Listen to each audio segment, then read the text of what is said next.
بڑے بڑے برانڈز کے اسٹورز آپ نے شہر بھر میں دیکھے ہوں گے جہاں پر ایمبرائڈری سوٹس خواتین کی خاص طور پہ جو ہے توجہ کا مرکز بنتے ہیں. یہ تمام تر سوٹس گریز فیشن میں تیار کیے جا رہے ہیں.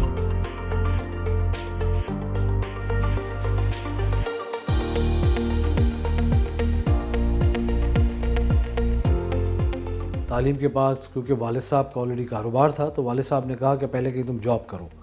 جاب کر کے جو لرننگ ہوتی ہے تو میرے خیال میں اس لرننگ بڑی زبردست ہوتی ہے. ہماری کمیونٹی جو دہلی پنجابی سوداگران ہیں تو وہ مجھے جاب کرائی گئی پہلے.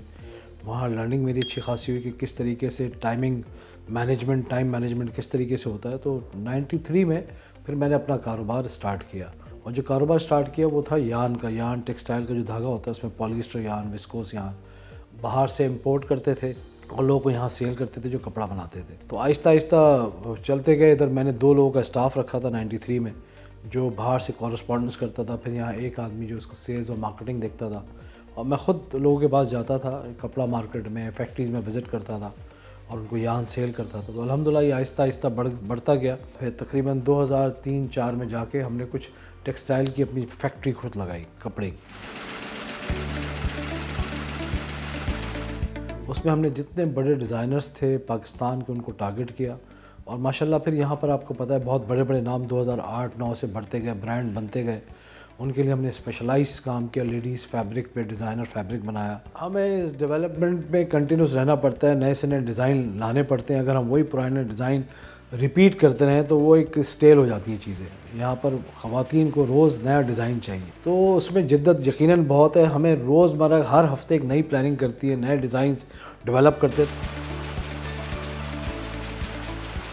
ہم سروس پرووائڈر ہیں اسی طریقے سے جو ہماری ایروسول انڈسٹری ہے اس میں بھی ہم مختلف لوگوں کے برانڈز بنا کے دے رہے ہیں. جیسے انسیکٹیسائڈ میں ہمارے پاس بلیک کوبرا ہے اور بہت سارے ایسے برانڈز ہیں جس میں ایئر فریشنرز ہیں باڈی اسپریز ہیں جو ہم برانڈ ڈسکلوز نہیں کر سکتے. وہ ایک پرائیویسیز ہوتی ہیں. NDA ہم نے سائن کیا ہوا ہوتا ہے. اچھا عبداللہ سعید صاحب یہ بتائیے گا کہ کیا ایسی چیزیں ہیں یا کیا ایسی یونیکنیس ہے آپ کی فیکٹری میں جو بڑے بڑے برانڈز جو ہیں وہ آپ کے ساتھ کام کر رہے ہیں اور آپ ان کے سروس پرووائڈر بن چکے ہیں؟ ہمارے پاس جو مشینری ہے وہ سوئٹزرلینڈ کی ہے اور یہ دنیا میں صرف 2 کمپنیاں ہیں جو دونوں سوئٹزرلینڈ میں جس کے پاس یہ ٹیکنالوجی ہے. اب ہر انڈسٹری اگر ہر چیز لگانا شروع کر دے تو اس کا فوکس ہٹ جاتا ہے. بہت سارے لوگ صرف فیبرک بنانے کی اس پہ ہوتے ہیں, بہت سے سیلز پہ ہوتے ہیں, بہت سے مارکیٹنگ پہ ہوتے ہیں.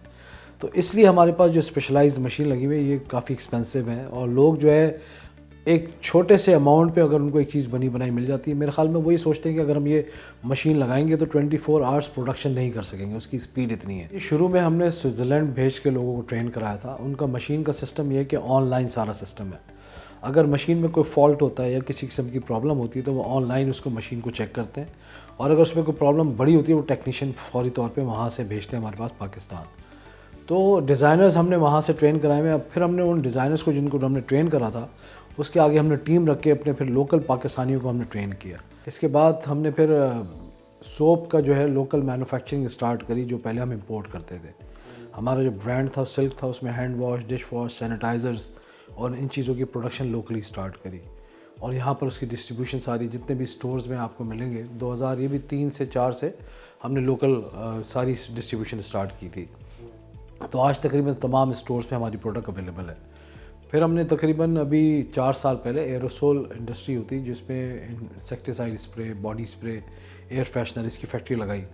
اب لوگوں کی جاب کریشن آپ کو پتہ ہے یہاں پر کوشش کی ہم نے ہو. کسٹم ڈیوٹیز بہت زیادہ تھی, امپورٹ میں بہت ایشوز تھے.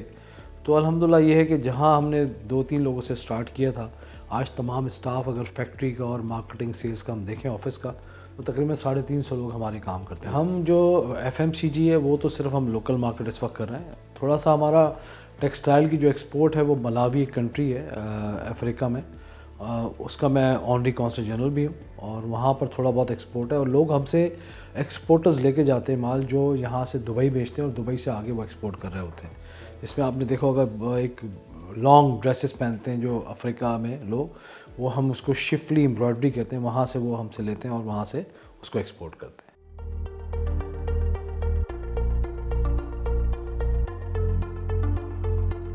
دیکھیں ہمیشہ جب بھی آپ بزنس میں آتے ہیں کمپٹیشن وہاں پر آپ کا ہوتا ہے.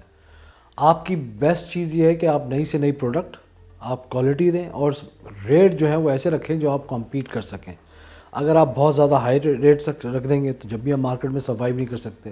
اگر آپ نیو ڈیولپمنٹس نہیں کریں گے جب بھی مارکیٹ میں, اور آپ کی سروس اگر صحیح نہیں ہوگی, بہت امپورٹنٹ چیز ہے, اگر ہم ٹائملی جو ڈلیوریز نہیں دیں گے اور لوگوں پریشان ہوں گے ہم سے لے کے, جو مارکیٹ میں اکثر لوگوں کا سننا آتا ہے کہ آپ نے 15 دن کی پروڈکشن کرنی ہے, 2 مہینے میں مال مل رہا ہے, تو یہ بھی ایک نیگیٹو امپیکٹ ہوتا ہے. کیونکہ آپ کو پتہ ہے یہاں پر سیزن وائز ہوتا ہے, سردی ہے, گرمی ہے, تو اگر وہ گرمی کی پروڈکٹ ہمیں پہلے سے تیار کر کے رکھنی پڑتی ہے تاکہ ہم مارکیٹ میں ٹائملی دے سکیں. اسی طرح جو سردی کی ہے, جب ویدر کولڈ ہوتا ہے اسی حساب سے ہمیں پروڈکٹ پہلے ڈیولپ کرنی پڑتی ہے.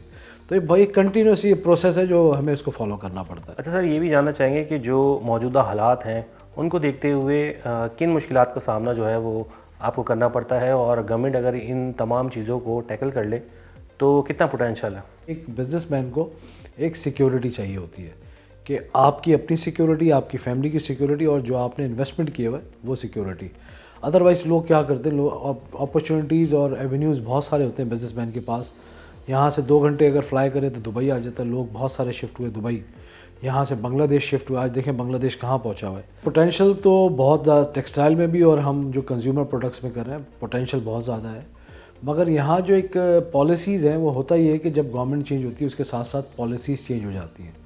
اگر ایک لانگ ٹرم پالیسیز رہیں اکانومی کی، بزنس کی، کہ وہ یہ بھی 15 سال کے لیے ہماری فکسیشن ہے. آپ کو پتہ ہے جب کوئی انڈسٹری لگانا جاتا ہے تو اس کو 2 سے 3 سال لگتے ہیں. پلاٹ خریدنا، اس کو کنسٹرکشن کرنا، پھر بنانا. تو ہوتا یہ ہے کہ 8-9% پہ آپ نے بینک سے ایک لون لیا، جب آپ کی فیکٹری کمپلیٹ ہو گئی تو وہ 15-16% پہ چلے گئے، تو آپ کی ساری فیزیبلٹی آؤٹ ہو جاتی ہے. ریسنٹلی ہم نے ایک پروجیکٹ انشاءاللہ ہم لانچ کریں گے انڈسٹریل زون کا. وہ ہم ٹارگٹ کر رہے ہیں. تھوڑا سا یہاں حالات مجھے لگ رہا ہے، I am very much optimistic کہ حالات یہاں بہتر ہونے جا رہے ہیں، کیونکہ بیچ میں انڈسٹری یہاں پر آنا رک گئی تھی. فورن ڈائریکٹ انویسٹمنٹ نہیں آ رہا تھا، فلائنگ آف کیپٹل ہو رہا تھا. مگر میں سمجھتا ہوں ابھی جو انٹرسٹ ریٹ ہے، جو مارکیٹ میں بات آ رہی ہے کہ سنگل ڈیجٹ میں آئے گا، اور جو ڈالر ہے وہ بھی اسٹیبل ہے، تو یہاں پر میں سمجھتا ہوں انڈسٹریلائزیشن ہوگی. تو 2026 کا ہمارا پلان ہے کہ انڈسٹریل زون لانچ کریں. لوگ $600 بلین کی ایکسپورٹ کر رہے ہیں. ٹرکی کو اگر آپ دیکھیں، ان کو یورپ پوری مارکیٹ ملی ہوئی ہے. تو ہماری ایکسپورٹس پہ بہت زیادہ، اس میں میں سمجھتا ہوں گورنمنٹ کی اپنی، مگر ہم جو پرائیویٹ سیکٹر ہے، جو بزنس کمیونٹی ہے، اس کو بھی دیکھنے کی ضرورت ہے. ہم کس طرح اپنے آپ کو بڑھائیں، کیونکہ ہمارا زیادہ تر فوکس جو ہے وہ ٹیکسٹائل پہ ہے، اور بہت سارے سیکٹر ایسے ہیں، انجینئرنگ سیکٹر ہے، اور بہت کنزیومر FMCG ہیں جس میں ہم آگے ایکسپورٹ بڑھا سکتے ہیں اور ملک کو ہم ٹارگٹ کر سکتے ہیں. بہت ساری انٹیپڈ مارکیٹ ہیں دنیا میں جن کو ہم اگر ٹارگٹ کریں تو ہماری پاکستان کی اچھی ایکسپورٹ ہو سکتی ہے.